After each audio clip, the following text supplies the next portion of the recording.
Inshallah, wait for a little more people to come on, inshallah.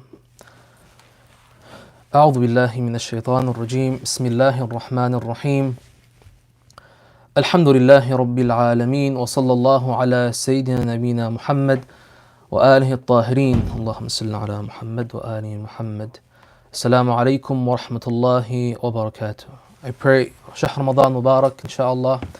I pray that it's a month filled with blessings and we have the tawfiq and opportunity to get closer to Allah subhanahu wa ta'ala and be Ahlul Bayt alayhimus salam during these blessed days. So inshallah we'll be doing, I'm thinking of about 8 sessions for this month of Ramadan, and the point is to have each session be 2 to 3 verses, maybe even 1 verse depending on the content, and to extract different lessons from these verses and keep them as short as possible and not to become an overwhelming thing, because the point is I want us to reflect on the verses and the meanings and the principles behind them so much that it doesn't become verse after verse after verse. There's some days to reflect upon them in between. I recommend you have the Quran open in front of you, or on a laptop or iPad where you have the different translation as well as the Arabic, and maybe having a notepad just to take any notes if you'd like. So Surah Hujuraat is a chapter that was revealed in Medina, and just to give you guys a glimpse of how to tell if a chapter is revealed within the different cities of Mecca or Medina, because this chapter focuses on how to conduct yourself, the way of life for Muslims.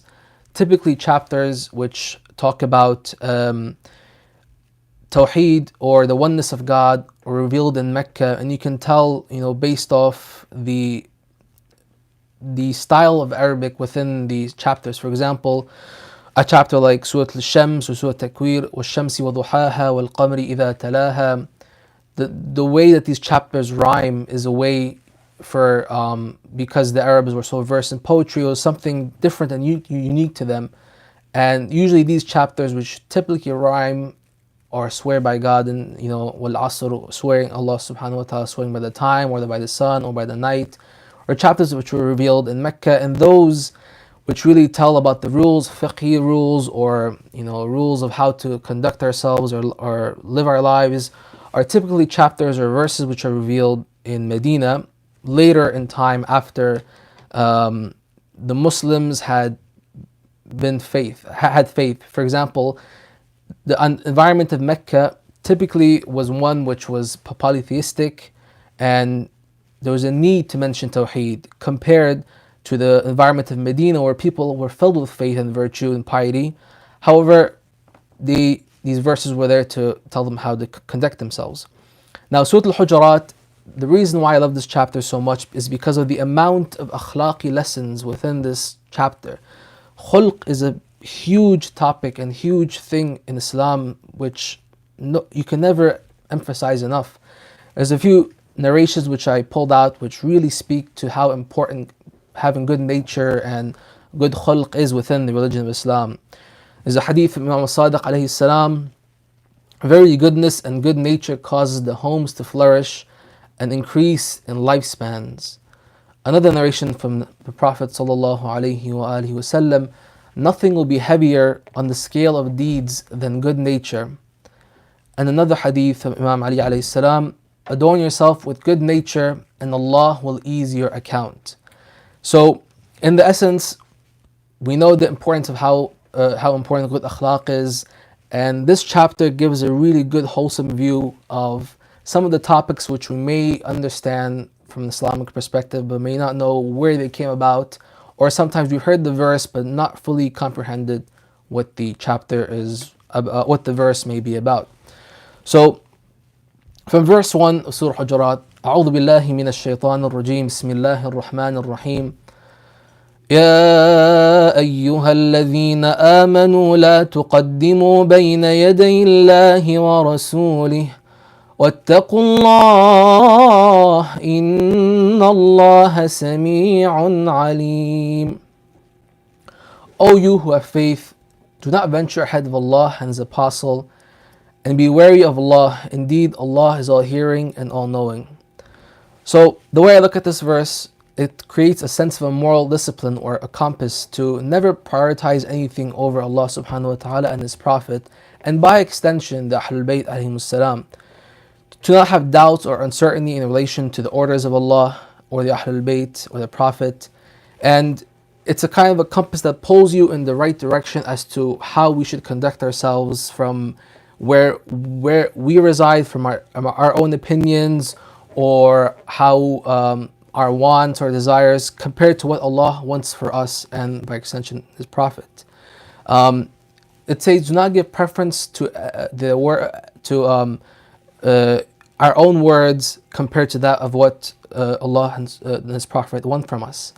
There's a verse, the 7th verse of Surah Hujuraat, which I want to highlight before I jump into the first verse.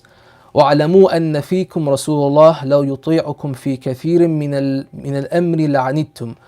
Note that the Apostle of Allah is among you. Should he obey you in many matters, you will surely suffer.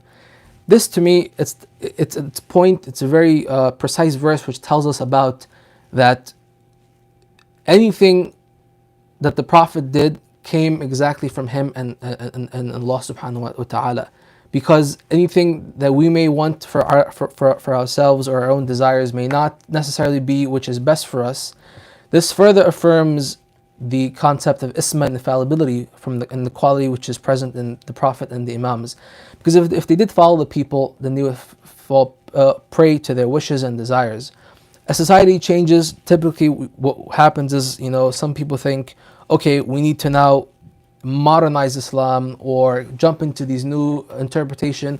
To an extent, yes, and this is what the Maraji constantly do, where they go back and they look at their rulings and see what needs to be done if they need a new outlook towards this. But sometimes some people are like, okay, no, this is from the old in the past and we need something new. And this is completely contrary to what the Quran is saying here. A good example, after the Hijrah to Medina, during the month of Ramadan, the Prophet traveled from Mecca with a group of companions to Medina, to an area called as Qara al-Ghamim.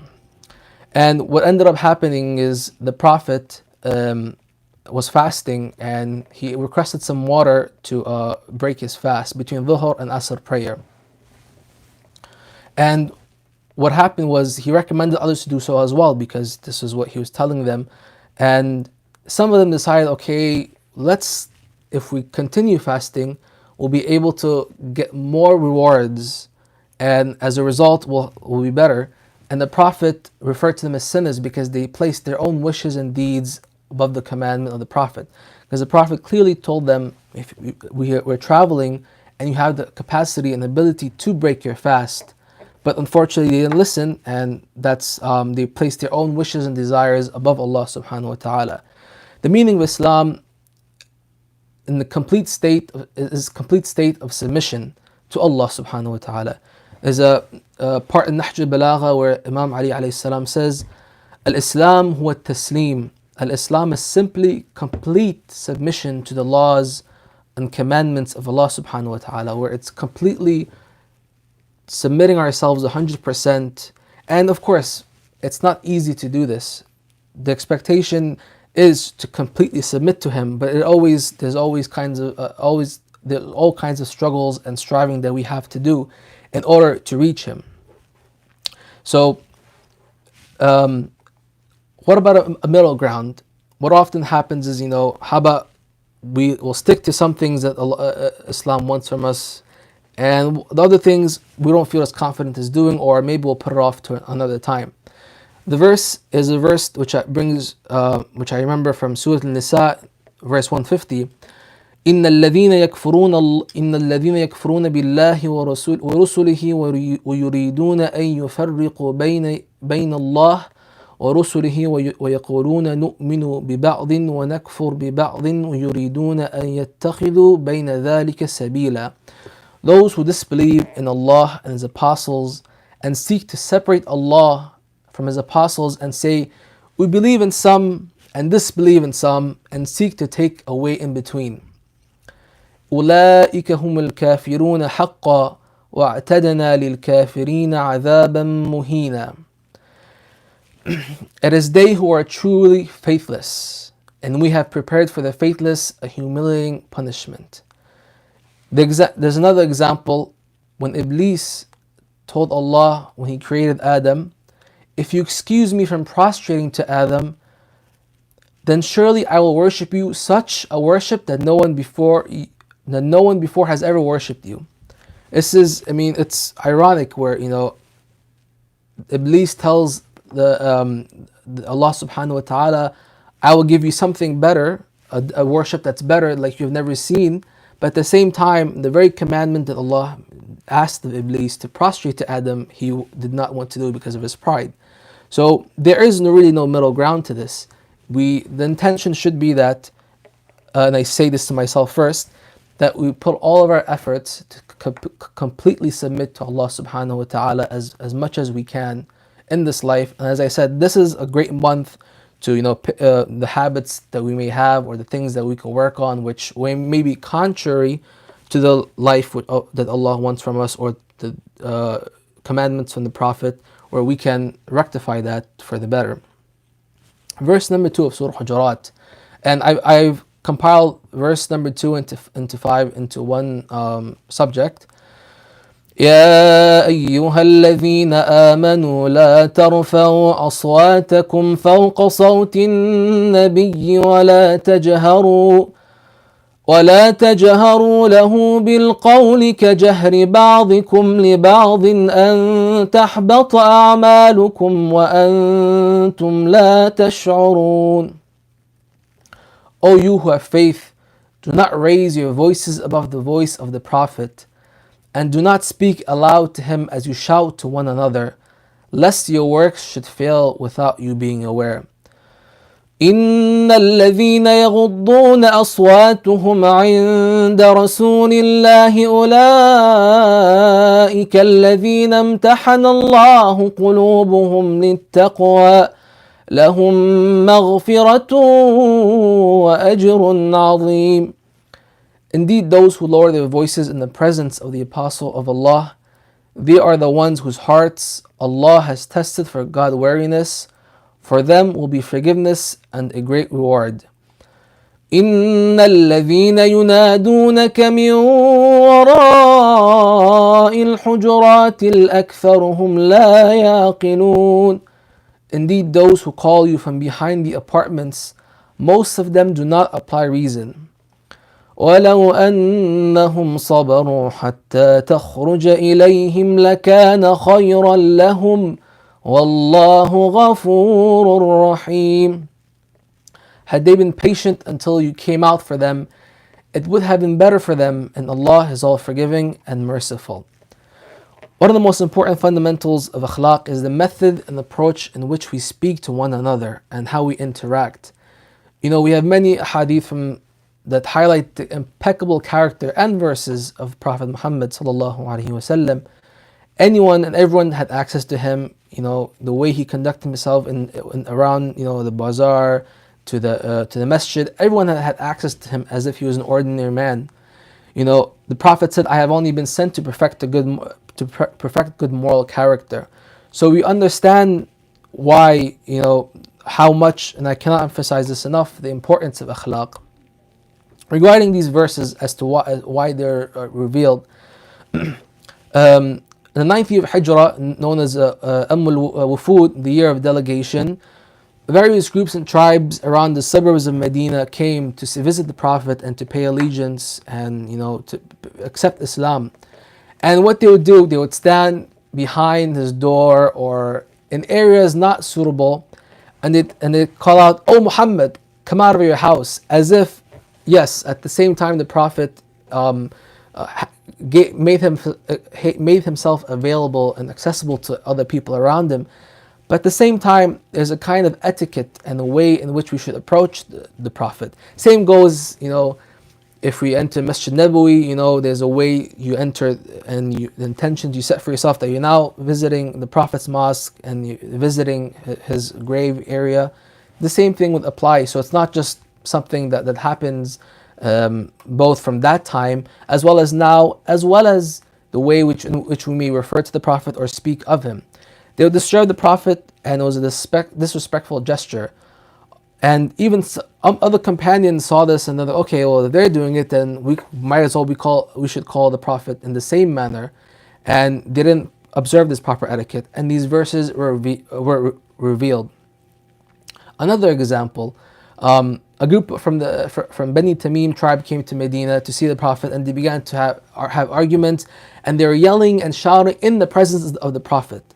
So the Prophet's there, and they're having arguments of who may get to see the Prophet first, or who may get to speak first, and this caused the Prophet to become upset, and as a result, these verses were revealed. So not only is this approach wrong and disrespectful to the Prophet, but the latter part of the verse refers to, in verse number 2, lest your works should fail without you being aware. And why is this? What our actions, our good deeds may be erased just because of how we conduct ourselves. Why? Because the way and the mannerisms which we display in presence of the Prophet or to the Ahlul Bayt, and how we may speak of them, or the respect we give, the outlook or our perception, is in a sense a reflection of what's inside of our soul for the Prophet and alayhi salam. And our actions are interconnected. They translate with each other. What we often may have in our hearts is visible by the way we conduct ourselves. And this, of course, may not be visible to others, but definitely when we reflect upon ourselves, it definitely is. So how we deal with each other is an outcome of our own beliefs and levels of faith. So if one has that kind of perception towards a Prophet, then most likely we'll have the same approach to people around us, and this is something which should get rectified. So these cover the first 2 verses. I hope that it's been beneficial, inshallah.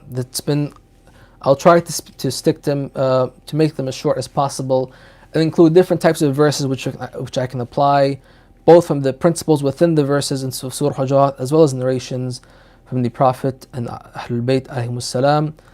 Wassalamu alaikum wa rahmatullahi wa barakatuh.